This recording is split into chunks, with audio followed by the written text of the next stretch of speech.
Blog Talk Radio.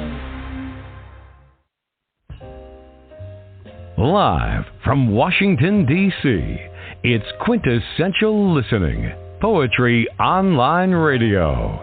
QLPOR, as it's widely known, features a bevy of poets, spoken word artists, and live poetry readings with best-selling authors. Your host is Dr. Michael Anthony Ingram. Good evening, everyone. Welcome to the program. Tonight, my guest is Noushka. There are many facets to Noushka's talent as a poet and author.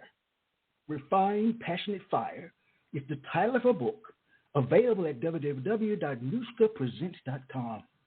Let's welcome Noushka to the program. Good evening, Noushka. How are you?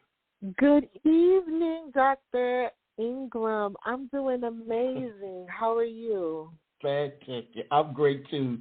Let's begin this poetic journey, Noushka. What is poetry? Yes. Poetry is beautiful writings from the inside to the out. That is what I regard as poetry. Rhythm, beautiful rhythm that flows from the inner being onto paper or any electronic device. That is what poetry is. Wow. Tell me more about poetry from the heart, too. Give me some more on that piece. Poetry from the heart. Well, I know that whatever is written on the tablets of our heart is what we are going to manifest in this tangible reality. So poetry from the heart is whatever you have let inside of your heart, whatever you've let be engraved on the tablets of your heart is what you will write about. Whatever you've been indoctrinated with, whatever you believe to be true, whatever you hold close to your chest is what I regard as poetry from the heart. Very nice. Whatever you hold from your chest. So, is poetry important? Is it important? I believe and I know that poetry is important because it is a way to communicate with such passion and rhythm and boldness. And anything that is beautiful helps us to see exactly what the author is trying to convey. So poetry has the ability to be very vivid, and it is important because it holds pictures, images, as well as flow in rhythm from within. Wow. You know, there are those out there, though, who believe that poetry is dying. What do you think about that? I do not believe that poetry is dying because we still have music. We still have people writing stories in movies, per se. We could find poetry in every single facet of life.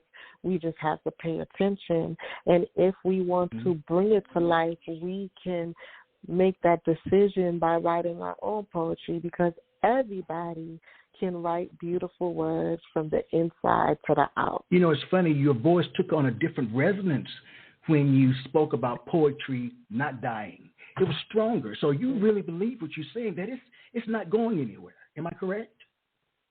Wholeheartedly. It's not going anywhere because I'm not going anywhere. So if I'm not going anywhere, it's going it's going to breathe. All right, very nice. It's going to breathe. Beautiful. Yeah, and I believe other people too are going to live and breathe as well. So they will be able to write their own poetry. Okay. Please share with me an early experience where you learned that poetic language had power.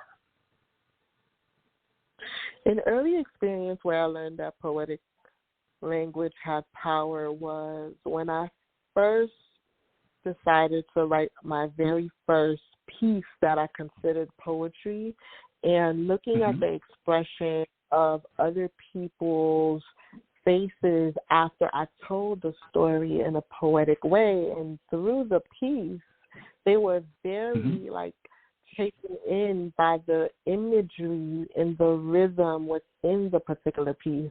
So I knew that poetry was powerful because it gave people the ability to see something with their inner eyes. They didn't have to be there to experience what I was speaking about, because how I told the story in the poetic piece, they were able to see it, hear it, and experience the moment for themselves. And not only did it impact other people, but when I read the piece for myself, it impacted me. So It's a very, very powerful medium. Mm-hmm. Yes, it is. I agree 100%. What do you write about, Noushka? What do you write about? I write a lot about refinement and passion. I write a lot about that burning sensation from within that calls out to burn, to a crisp everything that doesn't serve you, and to really rise and ascend into the passionate person I was created to be. And every time I write from a sense of inspiration from within for myself. And I know for the right person, it will be able to inspire them as well. So I write a lot about the transformation process from refinement into full-blown, beautiful passion. Tell me more about refinement. How do you define that, refinement? What does that mean?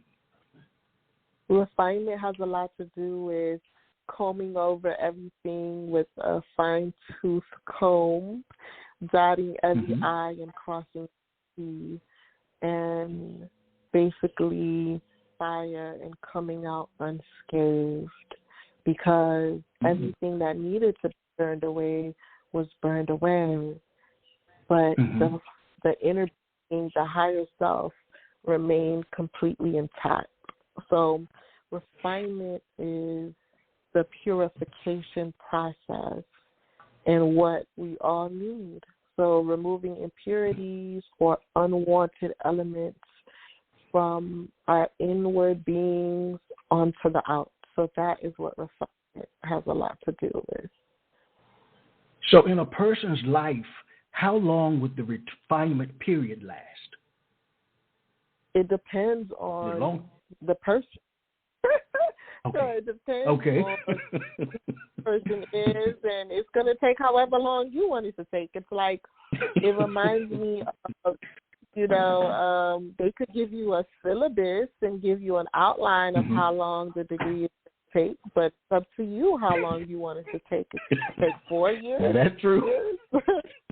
12 years, it's really up to the person. So it's up to the individual how long they want it to take, yes. Well, all great writers, and I include you in that bunch, have great writing influences. Who are some of yours, and what makes them great in your eyes, your writing influences? My writing influences will have a lot to do with my higher self, because that's where I get a lot of the content and the information. So my inward being is a lot of my inspiration comes from, and also my life psychologist. His name is Dr. Anthony Rodbin, and he has inspired me to write everything beautiful from within on out. He's taught me a lot, or more so, he's taught me a lot and also reminded me a lot of who I am. So it became so easy to create from that place of refinement and passion because of that. So he is a writing influence. I have a princess. She is 10, and she inspires me a lot to write because I like to have content, because a lot of the content out there, I haven't been able to read it to be able to gauge it enough to know if she could indulge in it. So she inspires me a lot to write, because one time we were studying something in our homeschool group, and I was able to bring my very own book for her to have the content to consume. I didn't have to go rely on something outside of our, refinement and passion to give it to her. So I would say those are my writing influences. Help me. Did you want to know if I was inspired by other poets or other people who have? Yes, that would be helpful too. Other poets, okay, great.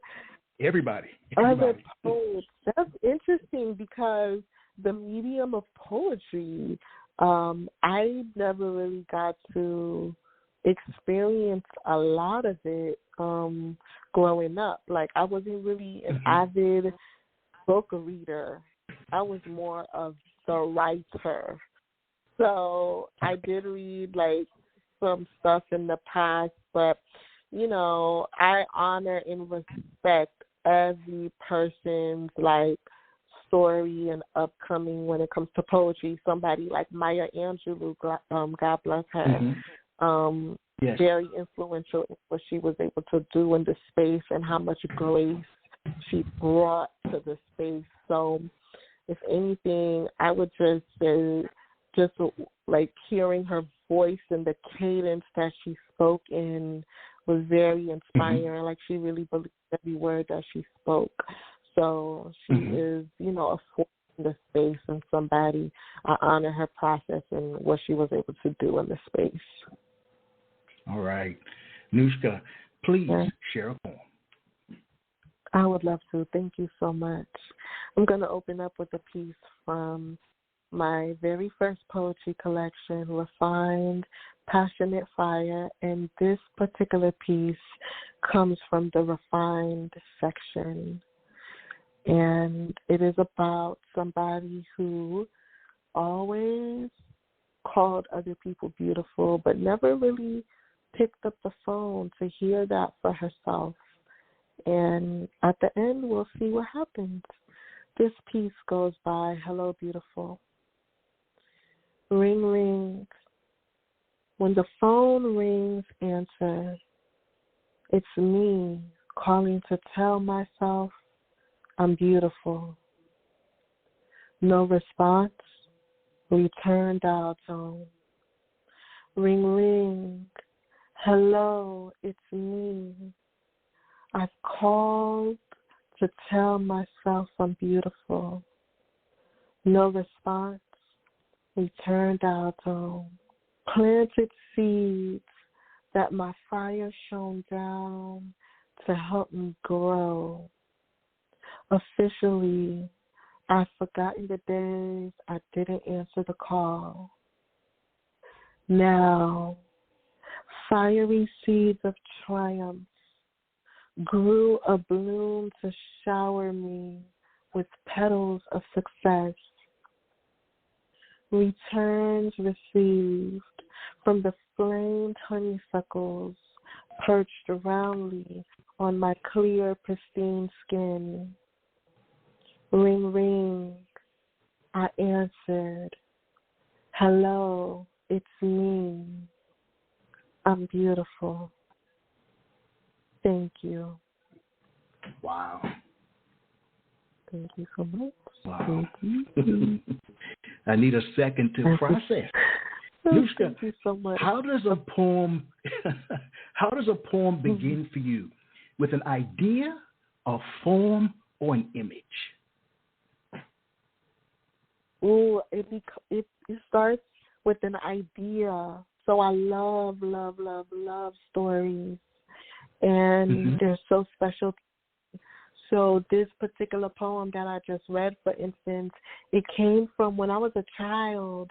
I would always compliment other children, like young girls, whether I was enamored by their hair or their skin tone. Like, I loved hair. So I always wanted, like, long hair. But at the time, I didn't have anybody to really care to get my tresses, like, super long for my texture. So I would look at other girls and see their long hair. They had like curly, wavy hair, and I would always compliment them, and I would hold them in such high regard.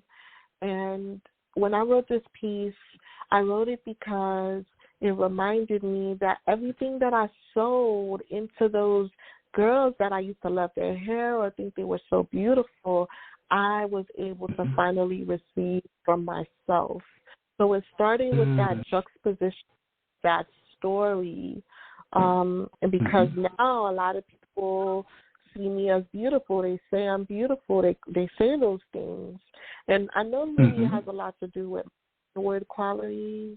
But this piece was inspired from the idea that came from that story. So yeah, that's where a lot of my pieces really come from. So, is writing a poem letting your guard down or building a wall? What do you think about that? That's a great question, Dr. Ingram. Writing poetry for me is letting my guard down. I'm always the biggest fan of transparency and openness. I believe and I know that transparency and being open helps other people let their guard down, and it helps other people open up. And I love openness, and I love truth, and I love transparency. So writing poetry for me is definitely letting a guard down. It's definitely a bridge. It's definitely a way to open the door and unlock anything that is locked away or feeling, caged in any sense. Yeah. There are poets out there who write for themselves, and others write for others to read or to listen to. What about you? Who do you write for, yourself or others, or a combination? I write for a combination, so everything I do has to be good, and to be good, it has to be beneficial for both parties. So the definition of good is actually beneficial for you, beneficial for me. And when I write for me, and I write for the other person as well. So I write for both. So if you had to give it a percentage, is it 80 cents for them, 20% for you, 50% for you, 50% for them? How does that work? Well, honestly, I count it all joy. I don't really put numbers on what I'm doing. I do everything from a space of eternal wealth. So it's just very good. Nice. I like that. For me, I like that. I like that. Let's imagine for a moment that a poem is like baking a cake. All right. What are some of the most prevalent ingredients that go into the concoction we call a poem? So what would you put? What do you put in your poem? Truth. Okay. Transparency. So, in transparency, and not my truth or what shaped me, or maybe I made my truth, but actually divine truth. Openness, as well as rhythm, cadence, words that build up and don't tear down. So I absolutely, those are the things that I will put in my poetry cake. And I love cake, preferably with cream cheese icing. Cream cheese icing is my favorite. I love cake for icing. But yes, so that's an amazing question, Dr. Ingram. Thank you so much. I'm going to write that down for myself. Okay.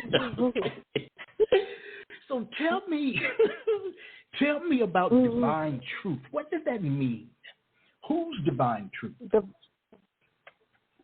My higher self, the creator, the universe, all of the systems that work within that. So the divine being, the most high divine being. So when a lot of people like to say, I write my truth. And sometimes people's truth, or if I said I write my truth, a lot of the times that comes with outside outside stimulation, things that happen to people that kind of made them like have a guard up or a wall up, and then they kind of write those things. So I make sure that all of the pieces that I potentially write have the truth in them. Even if I'm telling a story that might have not been like felt the best, I make sure I always close it out with the beauty of actual the truth, like divine truth from within. Noushka, please share a poem. Please share a poem. I think, yes, thank you so much.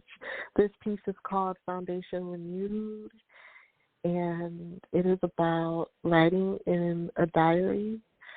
It's about the story of being crowned, and here it is. Diary. What a beautiful day. Today was crowning day, a homecoming of sorts. It was fiery, and I narrated as such. What a beautiful day to quell insecurities that silenced my pops. Flames came and took all harsh plagues away. Burned up visited reservoirs where fuel tanks stayed filled to the brim. With overflow, I win. Always crowned victoriously. My acceptance speech matches my actions. I'm filled. What a beautiful day. Thank you. That was Beneficial Fire. Beneficial Fire. Wow. Yes. You know, when I listen to you, and I've only heard two pieces so far, there is a melodious spirit that exudes or emanates from your voice. And I'm wondering, what is the relationship between your speaking voice and your written voice, if there is a relationship between the two? What do you think? So that's a very interesting question. When I read, I like to take my time because I want all of the words to permeate. I want them to vibrate. I want them to like be on the narrow. So I don't want it to be too fast. I don't want it to be too slow. And since I have the actual words that I'm reading, it's easy to just take that time. When I'm speaking, usually it's, you know, as I'm speaking, I'm thinking about the next words to say. So it might sound a little bit different. And sometimes I don't want to take up too much time, so I may speak a little bit more quickly than my usual cadence, like my usual cadence is. Because when I relax and I'm mellow and I don't feel like I'm rushed, my reading voice and my speaking voice are the same. But if I'm trying to be respectful of time for, you know, the sake of the interview and people listening, I'm going to, like, speed up. And then sometimes when, like, I could, like, speak very high-pitched, whether I'm, like, laughing or I get, like, really excited. So, you know, regular speech, it fluctuates. Sometimes we speak low, we could speak medium, we could speak high. So it's different. But usually when I'm reading, I just read in a rhythm that is not too fast, not too slow. It's literally flow and on the narrow. So. All right. Please share another poem. Thank you so much. This is Maestro, and I love music. I've had such a beautiful relationship with music, and I like the beats and the rhythms and the cadences of music. And this particular piece has a lot to do with being the conductor of our lives. Maestro, conduct for me a song with melodic abilities, clef notes, rapid fire agilities. I'll come to view up close the waves of your baton that tell me when to sing high, sing low, just right, go, go, I'll go. Life by the songs of the maestro, composed to refine, purify, notes played on high. Truly, this is orchestra defined. How I gathered around the maestro's baton to listen, feel, taste, touch, to know the songs divinity composed with melodic abilities, notes, rapid fire, agility. Thank you. Wow. That was Maestro. Maestro, what are you attempting to communicate with your poetry? I'm attempting to communicate beauty. That's like top on my list. Okay. And that we all have refinement and beautiful passion within us. And things could truly be beautiful from within. So that is what I'm mainly trying to convey with my poetry. Okay. Now, are many of your poems autobiographical, or they're just taken from the universe? Are like taken from the universe as well as autobiographical. Like, so for instance, I've never had a baton in my hand, but when I think about observing a maestro and how he tells the orchestra how to conduct the song, like the tempo of the song, this is what I'm thinking about. So when I get these ideas, I see it clear in my mind, and then I'm able to write it down from, an experience that I know that I've had in a beautiful lifetime, either this one or, a future one. So a lot of these pieces that come from, just beautiful experiences, like as a whole. So whether it be my beautiful experience or somebody else's. So, yeah. The reason I ask, and I ask this of everyone, does it hurt you to write poetry? If not, why not? It doesn't hurt me to write poetry because I'm not writing from a place of angst or anxiety. Okay. And if I ever do need to write from that place, I'm gonna burn it. Like, I'm not gonna let it out. I'm going to get it out of my mind and then literally like go through a version of it. I was taught that, and everything I was taught is just simply like my therapist turning on a light for something I already knew, because we know that whatever you write down, you trap into time. So if you write something down that really just needs to get out, don't let it like permeate into the atmosphere, burn it. So, it doesn't hurt me to write poetry because I'm not writing from a place of anxiety. It's just a place of love. Right. I like that. Because I know sometimes it really hurts me. Sometimes it's hard to find that true love and understanding. Listen, you're not lying. I'm not going to say. Listen, you are not lying. And I've got a therapist, too. I've had a whole bunch of therapists, psychiatrists. Anybody involved in mental health, I've had them. Listen, it's literally, but again, you asked the question earlier, like, how long does it take? And it's like based on us, like, what do we want? And then sometimes, depending on the caliber of the therapist or the psychologist, but literally, when we want it, we'll seek it out and we'll be led exactly where we need to be able to make it where we want to go, Yes. So, I believe wholeheartedly in the power of good mental health. of finding someone out there who can be objective to your story and tell you stuff that maybe your family, friends, or other loved ones are reticent or hesitant to talk about because they don't want to hurt you. And not that your therapist wants to hurt you. It's a different kind of relationship. It's a different kind of relationship. Wow. It's beautiful.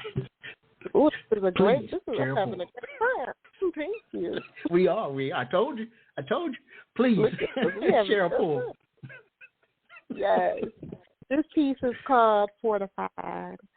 And one day I was taking a walk, and I was thinking about, like, this young gentleman that I'm very, very fond of, and I was thinking about it, and then I got the idea, like, oh, my gosh, what if he is not interested? And I was immediately answered from within, and this is what I derived from it.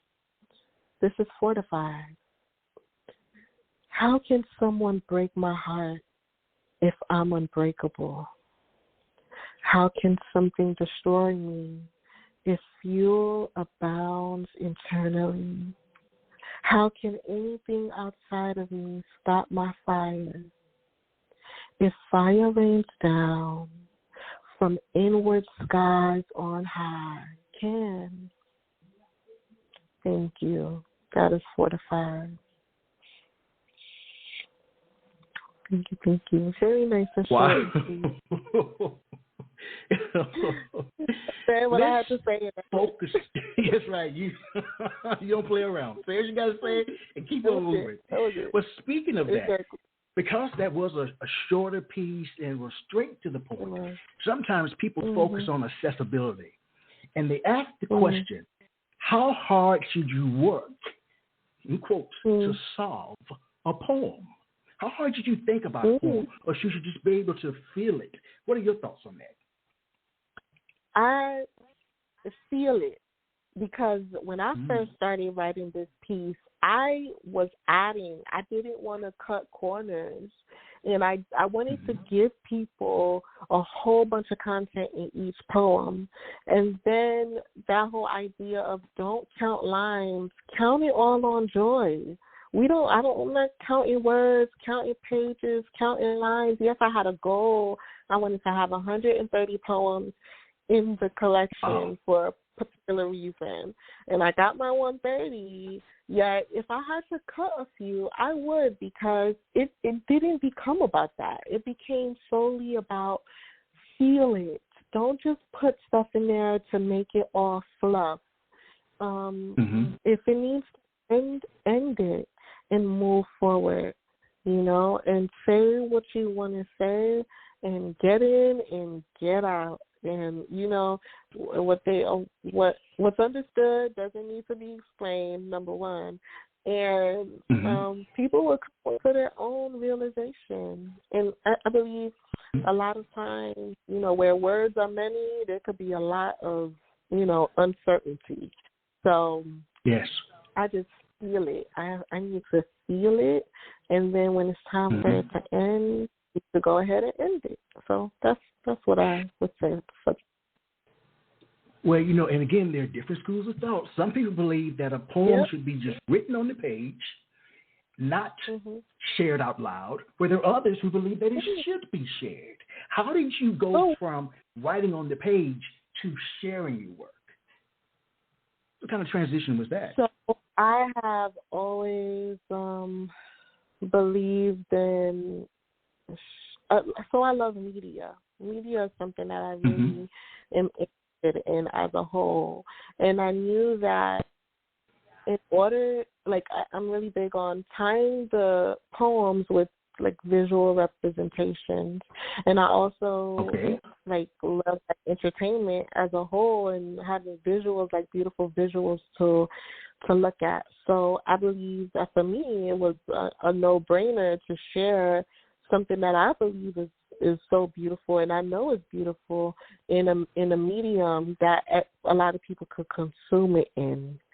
So I haven't heard that school of thought where, some people believe that you shouldn't share your poetry. I believe it's just based on what the person chooses and decides and what they want to do, Yes. We're going to take a brief break, but there's a question that I'd like you to answer when we return. The question is, when you write a poem, who leads, you or the poem? So who drives, you or the poem? That's the question, and we'll be right back.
We are back. I am Michael Anthony Ingram. I'm here with Noushka. Noushka, I asked you a question. Who leads when you write a poem? You or the poem? Talk to me. I lead. I'm the driver. So the poem is only going to be a reflection of who I am and what I'm doing. So when I'm writing the poem, I'm the one that is leading it, not the other way around. All right. Because, different people say different things. Some are like, the poem leads. I just go where it tells me. But you're saying you're the one in the driver's seat. Yes. Right? So how do you know when to stop? Who tells you when to stop? If the story is told, then I stop. So if I have... whenever I start a piece, I always want to know the end from the beginning. So when I reach the end, because I never start anything without knowing the end from the beginning. So when I reach the end of the story, I know it's time to start. Wow. Please share a poem. Thank you. This piece is called Symphonies of Euphony. Sound the horn of blazing triumph. I've won the wars of old. My new life of victory receive. The wars that once raged within are no more. Now I know to live in pure streams of harmony, I must connect to flow. Symphonies of euphony stream from high places, from one faces, so all can see and live in blissful accord within, with me. That was Symphonies of Euphony. Yes. Yes, beautiful. Beautiful. I'd like you to share with me the titles of 5 poems in the book. Any 5. Just choose 5 poems and share the titles. Oh, great. Okay, so let's go with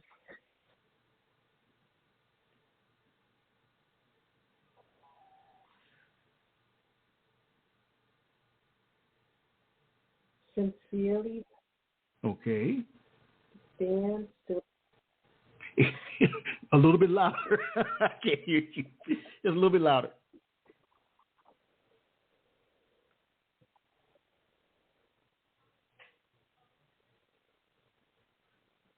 Oh, hold on. Oh, no. Did it come back? Can you hear me? I hear you now, yes. Okay, perfect. Yes, I hear you now. So, did you hear my 5? Okay. Mm-hmm. Did you hear my 5? No, I didn't. Not at all, no. Oh, okay. I apologize. So, victory dance. I apologize. Like, oh, my goodness. It's okay. Okay, so the muses of the day, victory dance, secret place finesse, disco of love, earth, wind, fire. All right. My question is, what role should a title play in a poem? For me, I had one of my best friends, shout out to my bestie, Noella's Ashura. She was actually the concept editor for this particular collection, and we would do this exercise. What are people going to remember this for? So if you said Disco of Love, for instance, would somebody remember that? And we always based the title on that, like, would someone remember it? How would they remember it by? So that was our, parameter for naming each particular piece. All right. I'd like to focus on the book for a moment. Now, first, I'd like to ask about the title, and we've talked about that. So let me also ask about the process for creating the cover. How did that happen? So I am very meticulous when it comes to, like, certain things like graphic design and book covers. And I didn't want to move forward. Again, I don't work on things until I can see the end from the beginning. That could be looked at way too far left or way too far right sometimes. So I really wanted the covers to be very pretty. And I got an idea of just make it like matte black, and I had seen that fire, the way the fire was written, and I decided, okay, I'm going to put it together. And it was just really simple, but when I put it together, it stood out, and I was just very excited about it. It was simplistic, and it was exactly what I wanted it to be when I envisioned, writing my first collection. So it exemplified refined passion fire. Yes, it does to me because it's refined. It's not too busy. It's just like perfect from the font choice. All right. To the word fire is actually fire. Like it looks like fire. Yes. It's a very striking cover. Thank you. Well, what I'd like to know. Red, like one of my favorites. But what I'd like to know is, what was your strategy for organizing the poems in the book? Are there sections, chapters? I think you have mentioned the word chapter. I'm not sure. Sections, chapters. Yes. Talk about that. How did you organize? Thank you. We have 2 sections. We have the refined section, and the refined section signifies when things are being burnt down so that we can move on to passionate. And the passion section, the section where it's more of a cheerful, joyful celebration, because everything that needed to be burned away for us to become refined has happened, and now we're walking out our passion. So every single poem was arranged in a story format. So it travels from whenever something ends, then we start something new. So we looked at the last line of the poem, and then we decided whatever the last line of the poem is, and we saw which one would flow to the beginning of the next poem. So my editor and I, Noella's Ashura, again, we looked at each poem, the end of each poem, the beginning of each poem, and then we arranged it in that particular way. Now, you said that there are 130 poems in the collection. Am I correct? Yes. Was there something special about the number 130? Because that's a lot of poems. Was there something special about that number? Okay, so again, when I wanted to do videos, and I wanted to do videos for each poem, and I wanted to have content for 6 months. So I wanted to write a book that would flow into my content schedule because I wanted to post 5 videos a week. And I'll be doing that this summer. So I want to post 5 videos a week.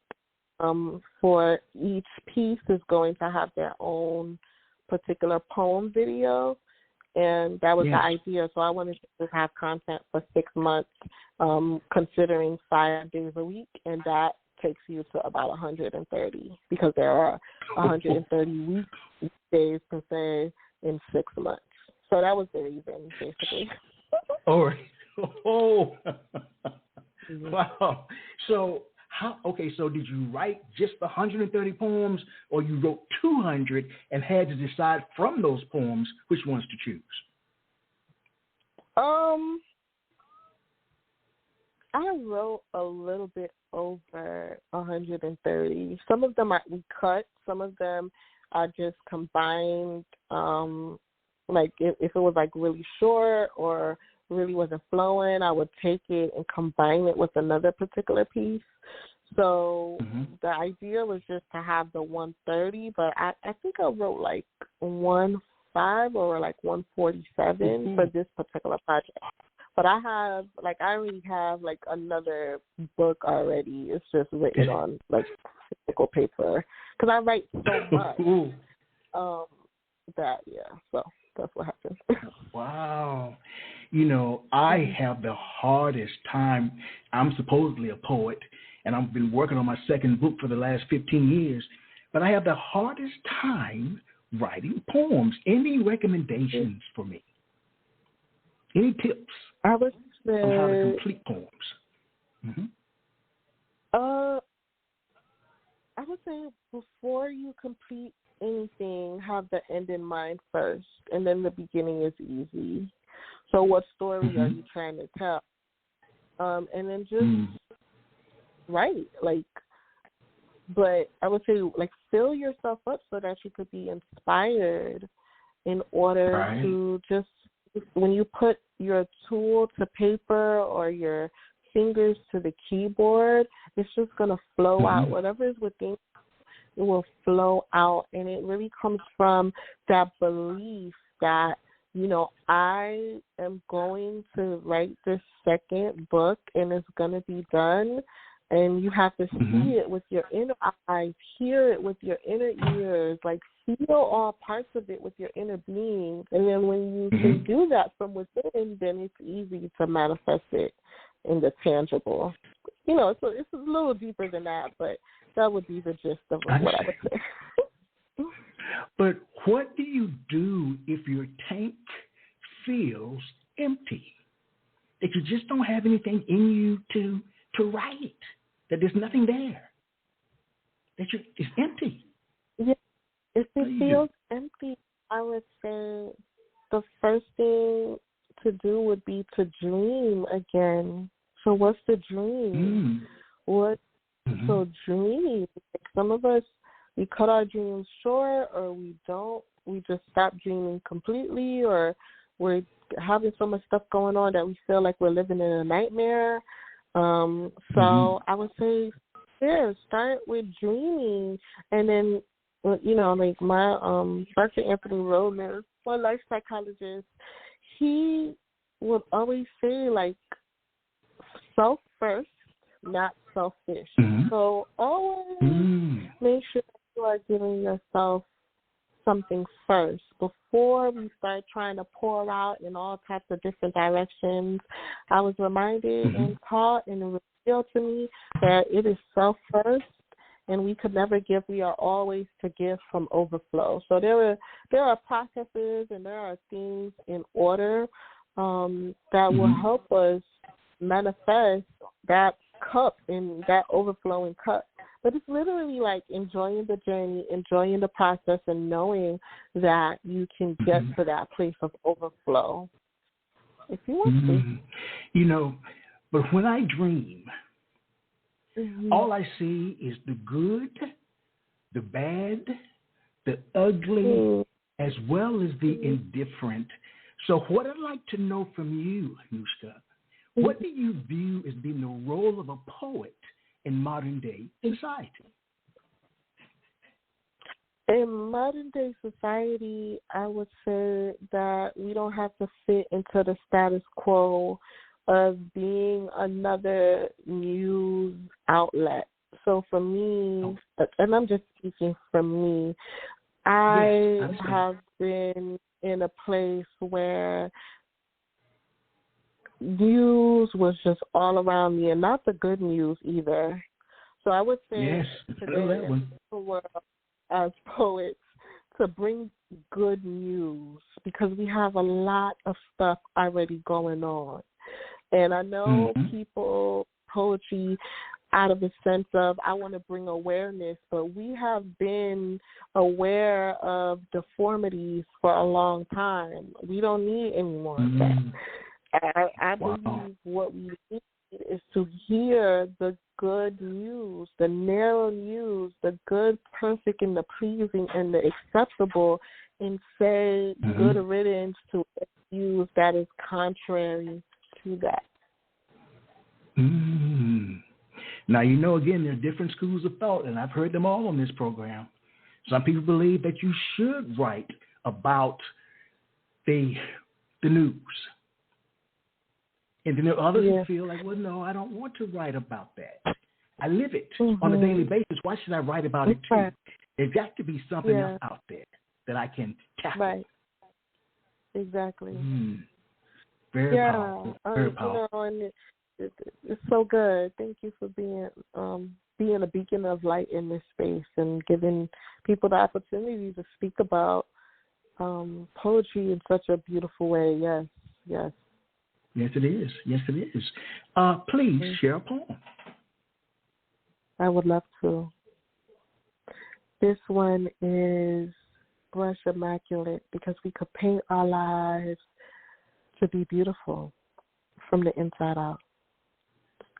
To my divine artist, paint brush immaculate. No one paints flames like you. The stroke of your brush is the precision I always desired. My muse, I muse for the cruise of your brush. This ride with you has been oh so smooth. As I gaze at the skies you meticulously designed, I'm left amused by you. Artiste, you are an artisan with a good eye. You saw me before time, and from eternal waves of your brush, I came alive, arise from the divine canvases of passionate, artistic signs. Thank you. That is Paintbrush Immaculate. All right. Now, with this particular book, are you hoping that it resonates with a broad range of readers, or are you targeting a specific audience? I am targeting who it is for. So I don't have a demographic in mind yet. I know it could touch anybody who reads it. So initially, they tell you to niche down and write for women between ages of 25 to 35 or something like that. Yes, right. Really, it's not about that for me. I want it to resonate with us as mankind. So it's for mankind. It's for the divine. It's for, it's for our inner beings. So no particular demographic for me. Okay. All right. Now, if I were planning to purchase your book and I met you at the bookstore and you were signing copies and I said, please tell me, is there any advice that you could give me before I read this book? What would you say? I would say, that's such a good question. Well, that's fine. I'm Dr. Ingram. That's why he paid me the big bucks. That's help everything. Yeah, that's why you help. But then again, let me clarify. Nobody pays me any bucks. I received no bugs. I want everybody to know that. You're doing good. This is perfect. Your bugs come in an eternal way. Okay? No bugs, literally, no bugs coming here. So, again, what would you tell me, Noushka? What advice would you give me? I would say to be open to receive, because you cannot show anything if you don't receive first. So have an open heart, an open mind, an open soul, open spirit, open eyes, ears, all parts of you. Just be open to receive something that is beautiful and whole and written with you in mind, heart, body, and soul. All right. So what do you think you learned about yourself from writing this book, pulling it together, crafting it, the cover, the title, through the 130 poems to the end? What do you think you learned about yourself? I learned to let people help me. That when I set out to do something, if I really want to do it, I can. Yes. I learned not to just write to have fluff in there, because I wanted to. I want each poem to have a certain amount of lines or anything like that, but to literally just have the end in mind, and when the end comes, close it out. I learned patience, because there's a lot of re-edits, and we really wanted it to be refined, as the title says. So we did a lot of re-edits. We had like beta readers and all types of things. So a lot really went into it. So and I just learned, do everything with the self first, but definitely never selfish. But this right book and pulling it together really gave me an appreciation for what I'm willing to do for myself. So yeah, that was a very, very good experience as a whole. Well, I'm glad you brought up the topic of editing, because some poets claim that a poem is like a living creature. Once it's out there, but you can do to correct or improve it, while others edit meticulously, not leaving much from the original draft form. So what is your view on editing? My view on editing is, again, what's the end from the beginning? If the end is murky and it's not understandable, so if the story's not being told the way that it needs to, then I don't mind editing it. And also, what is your intention? So if you want your collection to be shown in schools, for instance, where English teachers would want it to be a part of their curriculum, then you plan for that by editing it with the proper punctuation or whatever your aesthetic may be. So that is my idea for editing, just making sure that it's done in the right vein and not in vanity numbers, vanity lines. I did have a goal to have 130 for what we discussed earlier, but if there was a line that I needed to cut, I was eventually I came to the decision that if I need to just say 2 lines and call the poem an end because I said what I needed to say, that's what we're going to do. All right. But, before then I was it has to be 10 lines. I don't want people to be everything's so short. I had all these things going on. I was every poem needs about 15, 27 lines or whatever it was. But I came to the realization that if I wrote a line just to have superfluous in there or stuff that didn't make any sense, then I needed to cut it. So that's my idea when it comes to editing. Where is the book available? Where can we purchase it? The book could be purchased at noushkapresents.com. So that is NOUSHKAPRESENTS.com. That is where the book could be purchased at this current Thanks, sir. Well, Noushka, we've reached the part of the program that I view as being my favorite. I view it as being a mini poetry concert. This is an opportunity for you to share 2, 3, 4 of your works back to back, no interruptions from me. Noushka, you're on the stage. Ooh, I love concerts. Thank you so much, Dr. Ingram, again for this opportunity. So let's start off with my mini concert into the fiery cared for. Wrapped in the serenity of all passion, I'm looked after as newborn, child, and elder. My newness adorned, my playfulness cherished, and my wisdom respected. I am sincerely and passionately the fiery cared for. Let's move forward with Capes of Fire. Save the day, why don't you? Goblins of dimness don't stand a chance around you.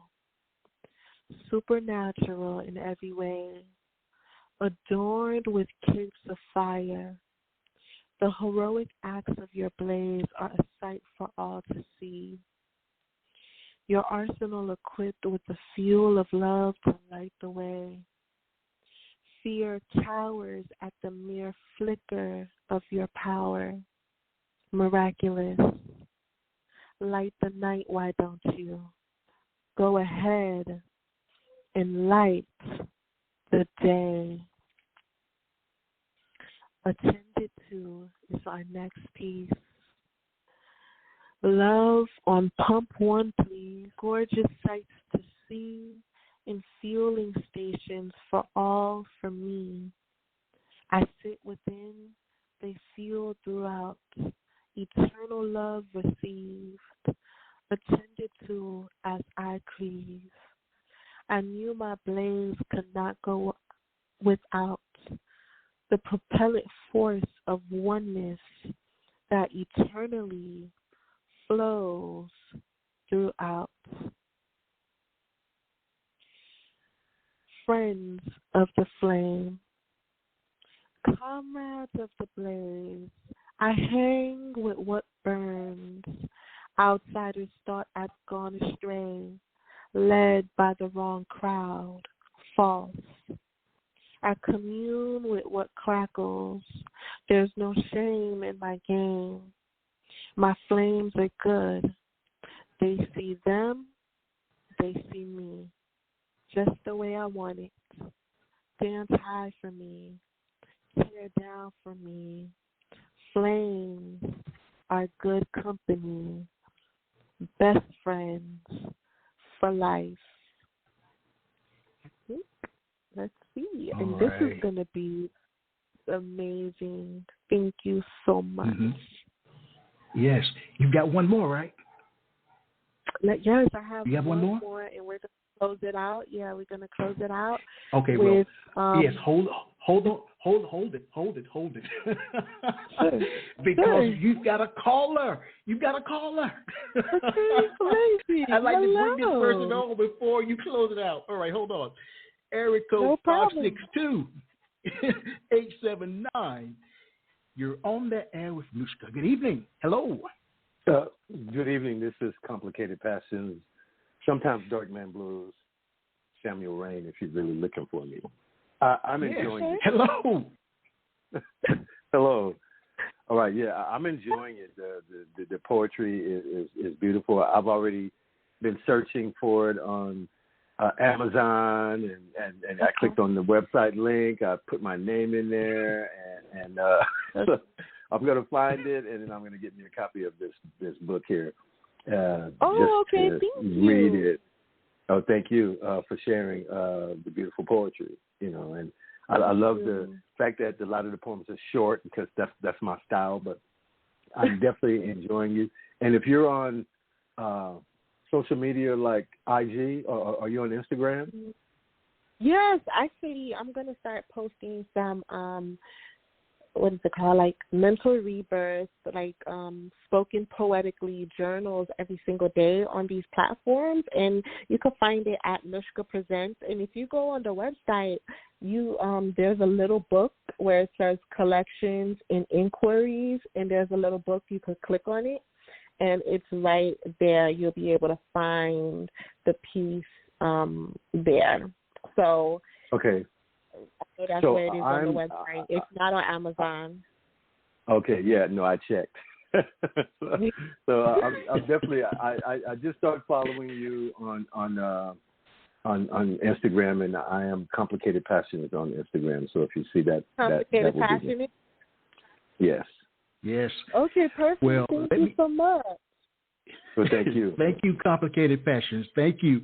And Noushka, you should know that Complicated Passions is an NAACP Image Award nominated poet. And oh my God. actually, he will be my guest this upcoming Monday night. He's been with me before, oh my goodness. but his new book has been published, and he will be back with me. So it's a surprise that he's on the line tonight. So, hey, he thinks highly of you. Oh, thank you so much for being here. Thank you for sharing that with me, Dr. Ingram. I appreciate it. All right. All right, all right, Complicated. I'll talk to you. I've got some information I need to send to you, so I'll talk to you soon, all right? Thank you, sir. Thank you. All right. Amazing. Passions. So great. Yeah, he's top notch. He's top notch. A wonderful, wonderful poet. All right then. Oh, now I'm excited. You can close it out with that poem, please. Yes, for sure. Thank you again for having me. This has been such an amazing time. So beautiful in every way. So let's go ahead and finish us out for the night. And I think this is such a beautiful piece to finish us out with. A divine home, because it's, I don't know what time it is around where all of the listeners are, but everybody has a home. Everybody has seen homes around, and this one I'm talking about, a divine home from within. So this is titled A Divine Home. A divine home is filled with passionate motifs and unbreakable, refined artifacts. My bed welcomes oneness, day and dusk. Couches sit my company ever so presently. My home, a dwelling of divinity. Flyers of quality made this house a home. I dedicated all within and throughout, with televisions that play my divine destinies. I am beset by serenity. Thank you. Wow. Noushka, do you think you were meant to be a poet? That's a good question. I believe and know that I was meant to be everything that I want to be, everything that I create myself to be. So poetry is something I definitely believe that I was meant to do and embody as a whole. If you look up the definition of poetry, it means beautiful words. And I definitely believe that I was created to do it and right. All right.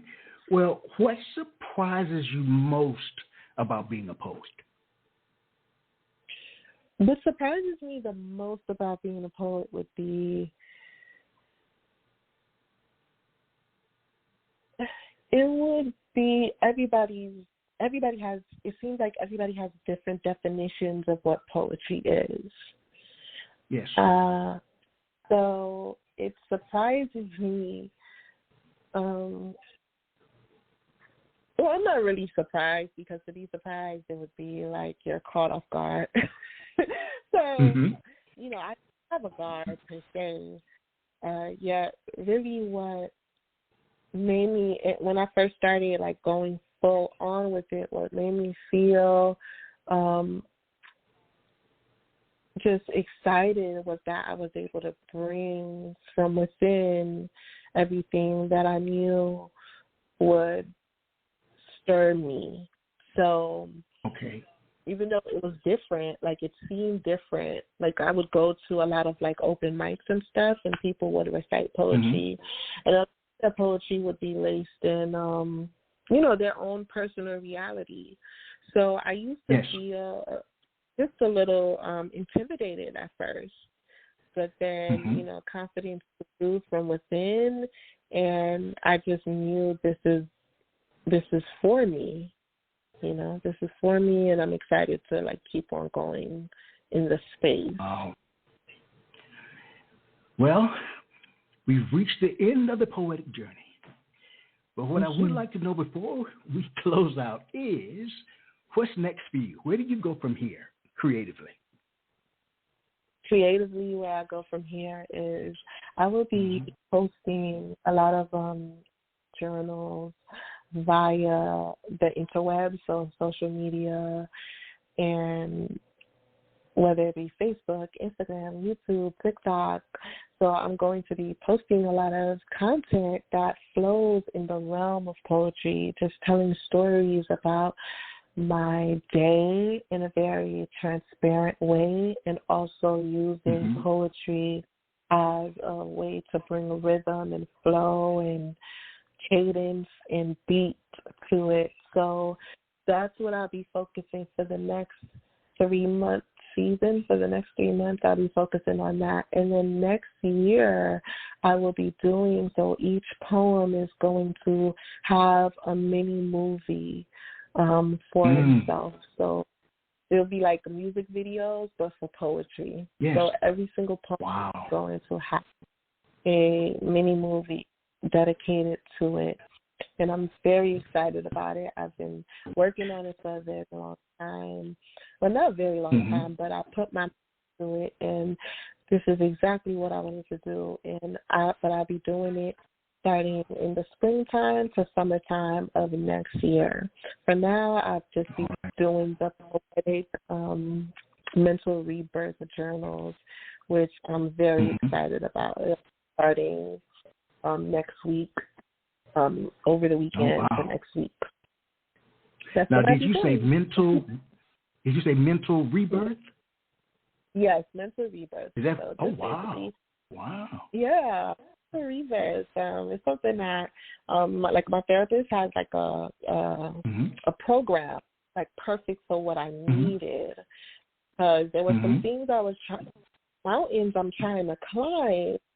And as you climb mountains, I felt like every time I reached a peak, I would be like push myself off, or just be like.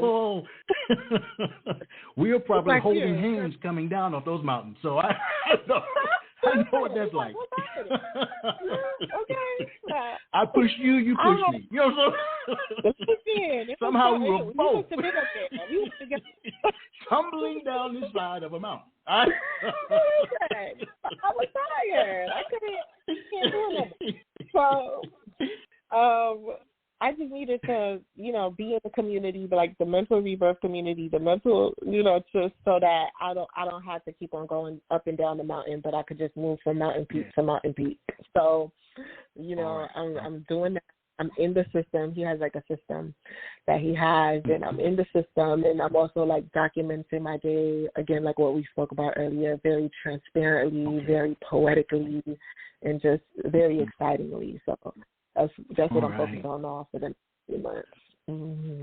Well, in this country, May is National Mental Health Awareness Month.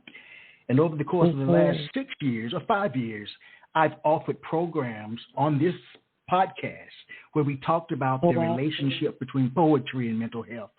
And, hey, I may call you back to share some of your work during that month. So think about it, right? Love that. Yes, thank you so much for the opportunity. I would absolutely love that. Thank you. Good. Well, we've come to the end, and I want to thank you so much. Now, you're too young to know this song, and I'm not going to sing it. But the Supremes had a song in 1965 or 66 called I Hear Symphony. So when I listen to you tonight, due to the way that you maneuvered around your words, your cadence as you talked about, the intonation, all those things, it made me feel like I could hear a poetic symphony. I know it may sound kind of corny, but that's what I felt. You know what I'm saying? And I want to thank you for that. If I could bottle your enthusiasm, your joie de vivre, if you want to call it that, I would. And I sell it on the open market. Because I just want to thank you. I just want to thank you for gracing us with your talent. Thank you. Your Thank you wonderful, for creative, poetic talent. Thank you. You're so wonderful, right. Dr. Ingram. Thank you so much. And I'm going to listen to that song. I appreciate it. All right. All right, everyone. Well, as I share with you every time we're together, let poetry ring somewhere throughout the land. Good night, Noushka. Good night, everyone. Good night.